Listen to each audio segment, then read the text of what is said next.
오늘의 큐티 말씀은 누가복음 14장 1절부터 14절입니다. 제목, 진짜로 높은 자리는 실제로 낮은 자리이다.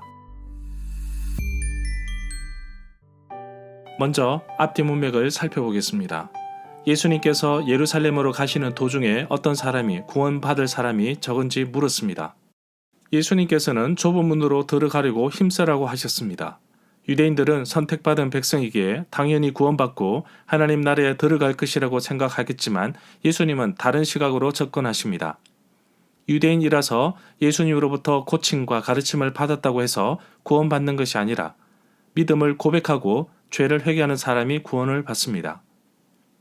바리새파 사람들 가운데서도 예수님에 대해서 우호적인 사람도 있었습니다. 헤롯이 예수님을 죽일 거라는 정보를 알려주었지만 예수님은 자신이 갈 길이 예루살렘임을 아셨지만 정작 예루살렘에 있는 사람들은 메시아로 오신 예수님을 알아보지 못하였습니다. 안식일에 바리새파 사람이 예수님을 식사 자리에 초대하였습니다. 그때 몸이 붓는 병인 수종병에 걸린 사람이 예수님 앞에 나타났습니다. 이때 예수님은 바리새파 사람들과 율법 학자들에게 안식일에 병을 고치는 것이 옳은지 묻습니다. 그리고 예수님은 수종병자를 고치십니다. 우물에 빠진 가축을 안식일에도 구출해 주듯이 병자에게도 치유하심을 통해 안식할 수 있습니다. 예수님께서는 초대받은 사람들에게 말씀하십니다.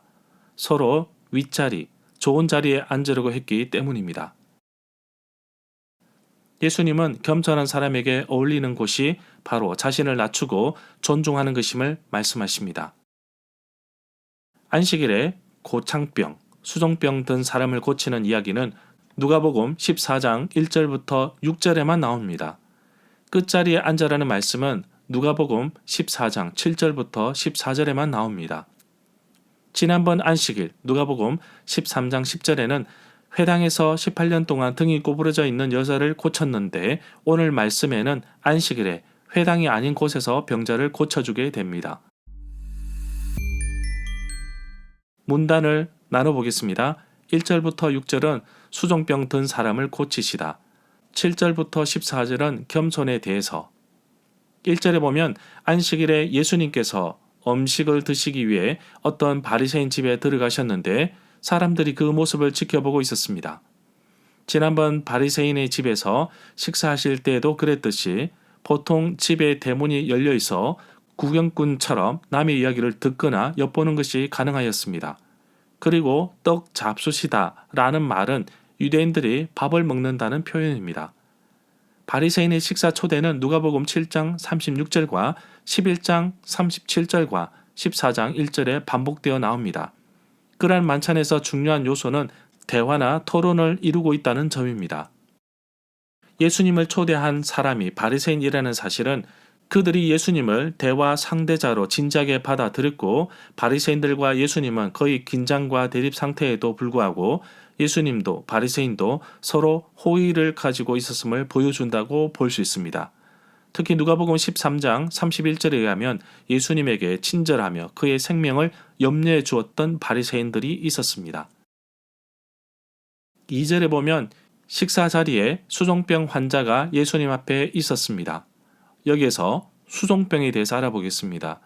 전염성 독혈증의 하나입니다. 대장균의 혈청에서 생성되는 독소가 장으로 흡수되어 일어납니다. 인체의 조직과 공동에 물이 차는 질병으로 팔과 다리가 붓습니다.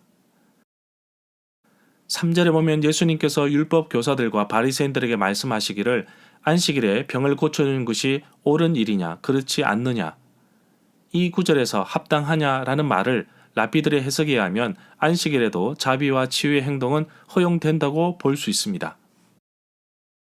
이 말은 누가복음 13장 10절에 안식일에 회당에서 등이 꼬부라진 여자를 고치면서 한바탕 소동이 있었던 일을 생각하시며 말씀한 것입니다. 4절에 보면 예수님의 대답에 사람들이 대답을 하지 못했습니다. 그리고 예수님께서 수종병 든 사람을 데려다가 고쳐 보내셨습니다. 5절에 보면 예수님께서 바리새인들과 율법 교사들에게 말씀하셨습니다. 너희 중에 누가 그 아들이나 소가 안식일에 우물에 빠지면 안식일이라도 즉시 끌어내지 않겠느냐. 이 구절에 끌어내지 않겠느냐라는 말씀이 마태복음 12장 11절에서는 다른 맥락에서 기록되어 있습니다. 많은 사본에서 아들 대신 나귀로 되어 있습니다. 6절에 보면 사람들은 예수님의 말씀에 아무런 대답을 하지 못하였습니다.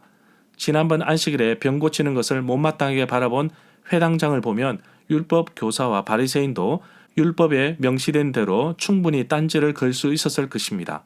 그러나 예수님은 그들 앞서 말씀하십니다. 유대인들은 안식일에 병을 고쳐서는 안 된다는 인식이 깔려 있는 반면 예수님은 안식일에 여러 병자를 고쳐 주셨습니다.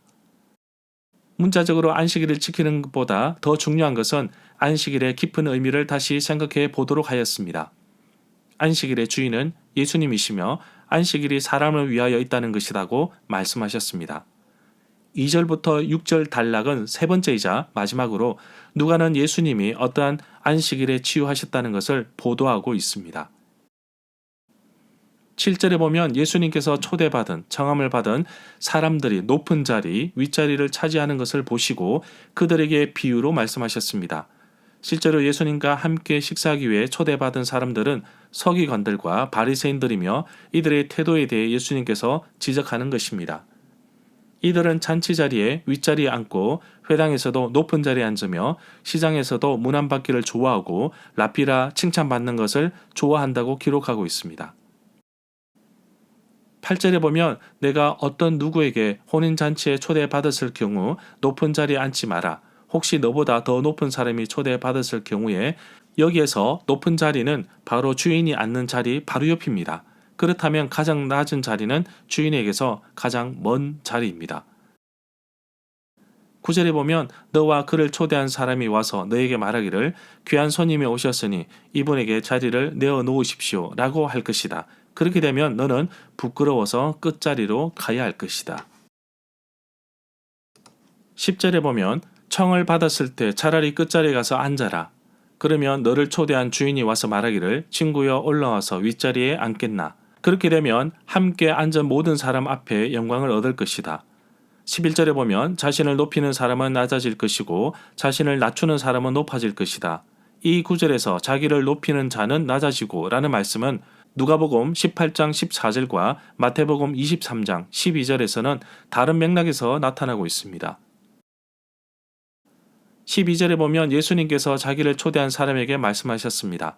너는 점심이나 저녁을 차려놓고 내 친구들이나 형제들, 친척들, 부유한 이웃들을 초대하지 말라. 두렵건대 그 사람들이 너를 도로 초대하여 보답할 것이다.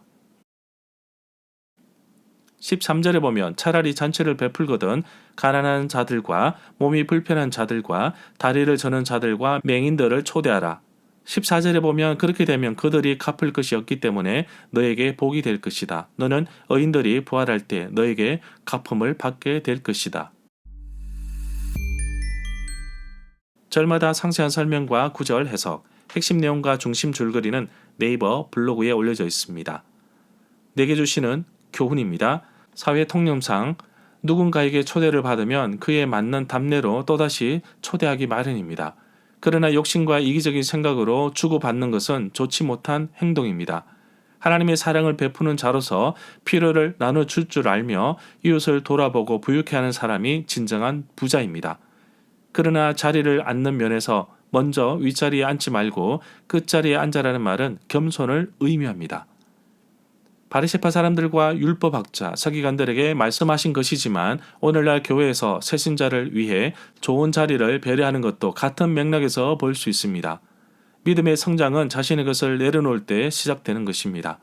날마다 예수님이 보여주신 긍휼과 겸손의 자세로 다른 사람들을 세워주고 이끄는 삶을 살아가는 하루가 되기를 간절히 소망합니다.